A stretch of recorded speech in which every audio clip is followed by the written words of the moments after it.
Hello, this is Carrie Brown from Fairfield Soil and Water Conservation District in Fairfield County, Ohio.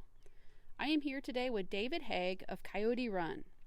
Coyote Run encompasses approximately 900 acres in Pickerington and Violet Township in Fairfield County, and it's a mixture of agricultural and natural areas. David, tell us more about this conservation project. Why save Coyote Run? Okay, well, it's a question we've asked ourselves a number of times.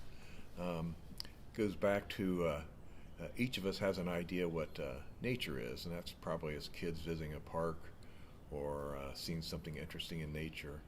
But what we've all kind of lost is what nature was a couple hundred years ago. And so that image can be recreated if you start with a little bit of land and try to improve upon it, or at least restore it. So that's what we're trying to do here at Coyote Run. Why should people care about their natural environment? Many folks will say we need to save something because it's for our future, our kids, etc. And I won't dispute that. However, we're smart enough as a species that we should be able to grant the equal opportunity to the flora and fauna to live that we have.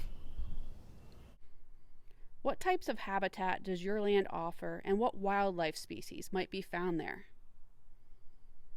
Well, the habitat is wet. It's characterized in this part of Ohio with lots of fairly flat farmland and woods that there's lots of drainage tiles. But some of it hasn't been drained real thoroughly, so that creates a kind of a wet forest type environment, and that allows for wetlands, and also what I call wetlands in the woods, which are vernal pools. And vernal pools are just temporary bodies of water, but there's a great variety of flora and fauna that inhabit them, and so that's what Coyote Run is pretty much about, is enhancing and protecting all the wet features.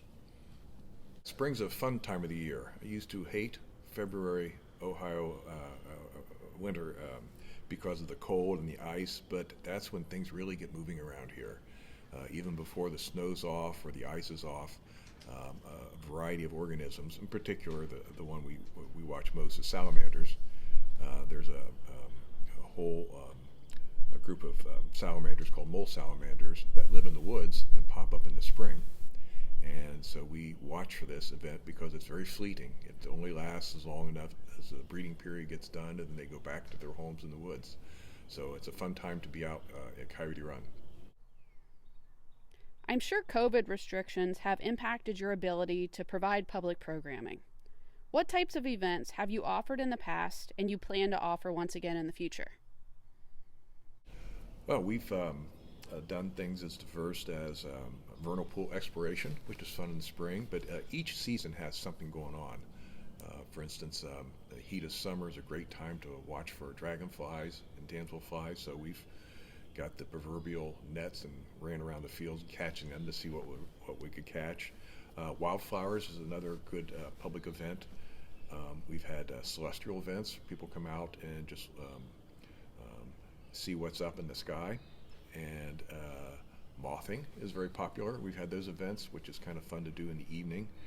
And I didn't realize there were so many species, so many beautiful species of moths.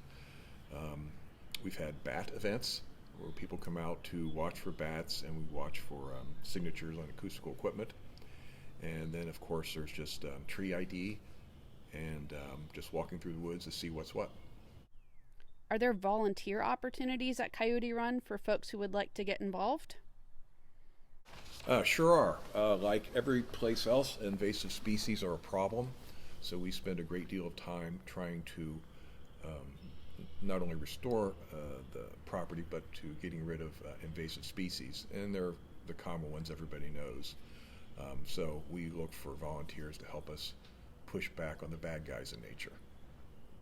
Volunteering at Coyote Run to do invasive control is good, but you can actually help Coyote Run and many other places simply by doing the right things where you live. That means, first of all, let's stop buying invasive species and planting them in our yards, because eventually those come into natural areas. So you can be a volunteer in your own yard without ever leaving. Our office has worked with you on multiple restoration projects. Describe to us how you have collaborated with Fairfield Soil and Water Conservation District to enhance your landscape. It has been a very good partnership.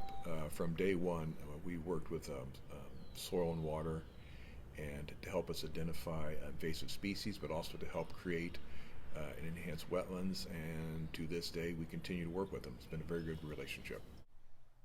Finally, share with us your future visions for Coyote Run.